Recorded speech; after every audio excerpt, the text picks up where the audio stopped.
नमस्कार दोस्तों, आप सभी का एक बार फिर से स्वागत है हमारे चैनल दुर्गा भक्ति मार्ग में। आज मैं आप सभी को सुनाऊंगी मकर संक्रांति के दिन से सुनी जाने वाली धर्मराज जी और उनकी बहन पोपाबाई की कहानी। एक समय की बात है, गुणवती नाम की एक ब्राह्मणी रहा करती थी। वह प्रत्येक दिन नियमित रूप से पूजा पाठ और दान इत्यादि किया करती थी। सभी देवताओं का पूजन करती और आए हुए अतिथि का यथाविधि स्वागत सत्कार किया करती थी। पूरे गांव भर में उसका बहुत सम्मान था। उसके घर में 4 बेटे, बहुएं और उनके पौत्र थे। घर में खूब अन्न धन था और आसपास में सभी लोग मिलजुल कर बड़े प्यार से रहते थे। संक्रांति से ठीक 7 दिन पहले ब्राह्मणी की मृत्यु हो गई।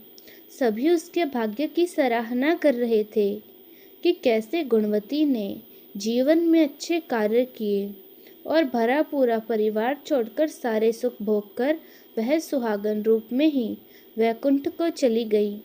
उधर गुणवती की आत्मा को लेने जो यमदूत आए, वे गुणवती को देखकर आश्चर्य में पड़ गए और बोले, माई, तेरा तेज अलौकिक है। तेरे द्वारा किए गए शुभ कार्यों का प्रभाव तो हमें स्पष्ट रूप से दिखाई दे रहा है, लेकिन ऐसा क्या हुआ? ऐसी कौन सी गलती तुमसे हो गई कि हम यमदूतों के साथ तुम्हें मृत्यु यात्रा करनी पड़ रही है? गुणवती भी आश्चर्य में भरकर उनके साथ चल पड़ी। रास्ते में सबसे पहले वह तरनी नदी मिली। यमदूतों ने कहा, हे माई, तुमने गौ दान किया या फिर गौओं के लिए कुछ भी किया हो तो उसे याद करो, वही तुम्हें इस वैतरणी से पार लगाएंगे। गुणवती ने मुस्कुराकर अपने द्वारा किए गए गौदान और गोग्रास के दान को याद किया तो अचानक एक सुंदर सी सफ़ेद गाय ने आकर उसे बड़े आराम से पार उतार दिया।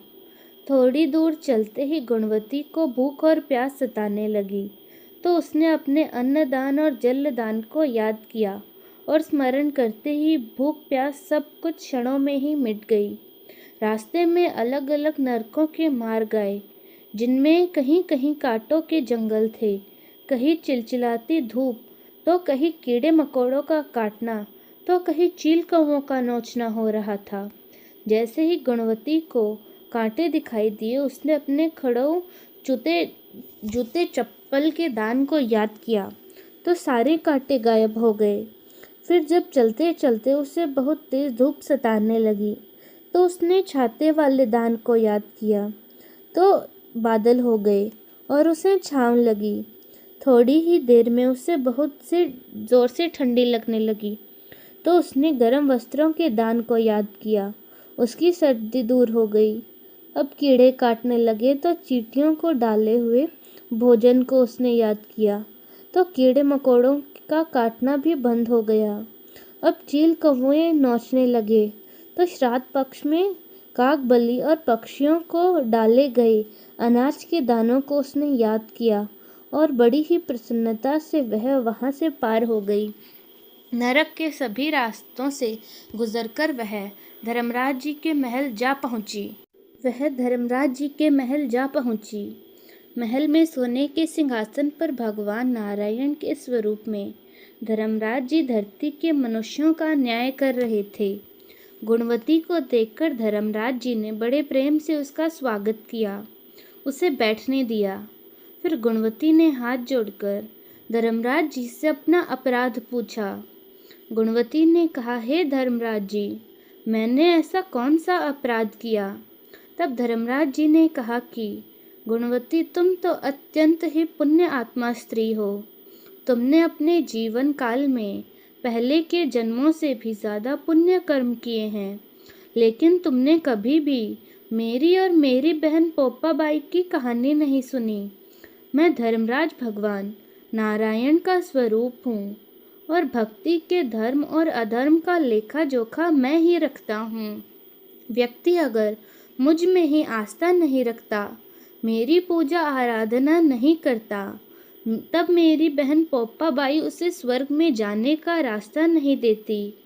यह सुनकर गुणवती ने धर्मराज जी से पुनः 7 दिन के लिए धरती लोक पर वास भेजने के लिए प्रार्थना की, ताकि वह धरती लोक पर जाकर धर्मराज जी की और पोप्पाबाई की कहानी सुनकर उज्मन करके वापस आ सके। पुण्य आत्मा गुणवती को धर्मराज जी ने एक बार फिर से धरती पर जाने की आज्ञा दे दी। उधर गुणवती के पुनर्जीवित होने की खुशी में पूरा गांव खुशी से झूम उठा, लेकिन गुणवती ने उन्हें अपने आने का कारण बताया और हाथों में गेहूं के दाने लेकर सबको धर्मराज जी और पोप्पाबाई की कहानी सुनाने लगी। पहले दिन कथा के बाद गेहूं के उन दानों को लेकर वह सबसे पहले अपनी बड़ी बहू के पास गई और बोली कि बेटी, ये गेहूं के दाने तिजोरी में रख दे। बड़ी बहू ने कहा कि माँ जी, अभी तो मैं काम कर रही हूँ, आप खुद ही कहीं भी रख दो। तब गुणवती दूसरी बहू के पास गई, उससे भी यही कहा तो उसने आओ देखा ना ताओ गेहूं के दाने लेकर मुंह में डाल लिए और बोली कि माँ जी, इन गेहूं के दानों में ऐसा क्या विशेष है? हमारे घर में तो पहले ही खूब अनाज भरा है, कहीं से भी उठाकर तिजोरी में रख दूंगी। बचे हुए दाने लेकर गुणवती अब की बार तीसरी बहू के पास गई। उसने अपने पास ही खड़े भाई को वे गेहूं के दाने दे दिए और कहा कि भाई, मुझसे तो चीज़ें खो जाती है, मैं तो चीज़ें रखकर भूल जाती हूँ, ले तू ही इन्हें संभाल के रख दे। ऐसा कहकर छोटी बहू ने वे दाने अपने भाई को दिए। उसमें से बचे हुए कुछ दाने गुणवती ने अपनी चौथी बहू और सबसे छोटी बहू को लाकर दिए। तो उसने उन गेहूं को दानों को लेकर श्रद्धा भाव से अपने माथे पर लगाया, फिर लाल कपड़े में बांधकर तिजोरी में संभाल कर रख दिया। 7वें दिन गुणवती जब उज्मन करने बैठी तो उसने धर्मराज जी की कथा, पोप्पाबाई की कथा का उज्मन उनके द्वारा बताई गई विधि से धूमधाम से किया। कार्यक्रम समापन होने के बाद गुणवती सभी से बोली कि संसार में सभी सुख और अंत में वैकुंठ लोग देने वाली यह कथा साल भर में सभी को सुननी चाहिए। इस कथा को कहने, सुनने और हुक्कारा भरने और विधि पूर्वक उद्यापन करने वाला अवश्य ही स्वर्ग लोक को पाता है। इन गेहूं के दानों को साल भर संभालकर पूजा घर में या फिर तिजोरी में रखना है। ऐसा करने से घर में धन धान्य भरा रहता है, परिवार में कोई भी विपदा या बीमारी नहीं आती। मैंने अपनी बड़ी बहू को गेहूं के दाने दिए। उसने इन गेहूं के दानों को कहीं भी रखने के लिए कह दिया। पिछले 7 दिनों में इसकी संपत्ति में खूब घाटा हुआ। दूसरी बहू को दिए तो उसने इन पवित्र दानों को मुंह में चबा लिया। फिर वह 7 दिनों में बिस्तर पे पड़ी हुई है। तीसरी बहू ने दाने अपने भाई को दे दिए। उसकी सारी सुख संपत्ति मायके में चली गई और मेरी सबसे छोटी बहू ने इन दानों को बड़ी श्रद्धा भाव से संभाल कर रखा। तभी इसके घर में धन की वर्षा हो रही है। चारों ओर से केवल सुख समाचार ही आ रहे हैं। तो ऐसी है धर्मराज जी की कथा की महिमा। बड़े ही प्रेम से बोलिए, धर्मराज जी की जय हो। और अब मैं आप सभी को पोप्पाबाई की कथा सुनाती हूँ। किसी गांव में एक भाई और बहन रहा करते थे।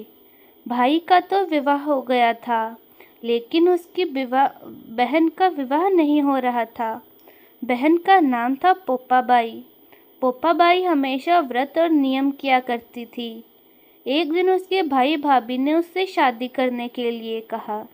तब उसने शादी करने से मना कर दिया और अपने भाई भाभी से कहने लगी कि मेरे रहने के लिए आप गांव से बाहर एक झोपड़ी बनवा दो, मैं उसी में रहकर अपना जीवन बिता लूँगी, लेकिन शादी नहीं करूँगी। फिर वह गांव वालों से कहने लगी कि आप सभी अपने अपने गाय बछड़ों को मेरी झोपड़ी के पास घास चरने के लिए छोड़ दिया करो। मैं सभी गाय और बछड़ों की देखभाल करूँगी। फिर जो भी बचा कुचा खाना होगा वे मेरे पास भेज दिया करना, मैं वही खाकर अपना गुजारा कर लूँगी। इस तरह से बहुत दिन बीत गए। एक दिन उस देश के राजा शिकार खेलने जंगल में जा रहा था कि उसकी नज़र गांव के बाहर बनी पोपाबाई की झोपड़ी पर पड़ गई। राजा ने पास जाकर आवाज़ लगाई कि यहाँ कौन रहता है।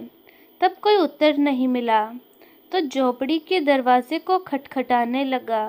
दरवाज़ा खटखटाने की आवाज़ सुनकर पोपाबाई ने अंदर से ही पूछा कि बाहर कौन है और बाहर कौन है जो बार बार दरवाज़ा खटखटा रहा है? क्या कोई काम है तो बताओ। तब राजा ने बाहर से उत्तर दिया कि मैं इस देश का राजा हूँ और तुम्हारे साथ शादी करना चाहता हूँ। यह सुनकर पोपाबाई कहने लगी कि अपने महल में वापस लौट जाओ, मैं पराये पुरुष का मुख भी नहीं देखना चाहती। लेकिन राजा ने उसकी बात पर ध्यान नहीं दिया और वह बलपूर्वक पोपाबाई को उठाकर अपने घोड़े पर बिठाकर अपने महल की ओर चल पड़ा। पोपाबाई ने राजा को श्राप दिया कि हे राजा, जा, तेरा सारा राजपाट सब नष्ट हो जाएगा। महल में पहुंचकर राजा ने अपनी रानियों को सारी बात बताई। सारी बात सुनकर रानियों ने राजा से अनुरोध किया कि पोपाबाई को सही सलामत उसकी झोपड़ी में वापस छोड़कर आए। रानियों के कहे अनुसार राजा ने पोपाबाई को उसकी झोपड़ी में छोड़ने गया। रास्ते में पाप की नदी आई जिसमें राजा डूबकर मर गया। पोपाबाई मृत्यु के बाद धर्मराज जी के दरबार में पहुंची। वहां धर्मराज ने उसे स्वर्ग का राज दिया किसी गांव में। तब से उसके गांव के सभी लोग धर्मराज जी और पोपाबाई की कथा सुनने लगे। तो दोस्तों, कैसी लगी आपको हमारी आज की यह कथा? कमेंट्स में ज़रूर बताएं। धन्यवाद।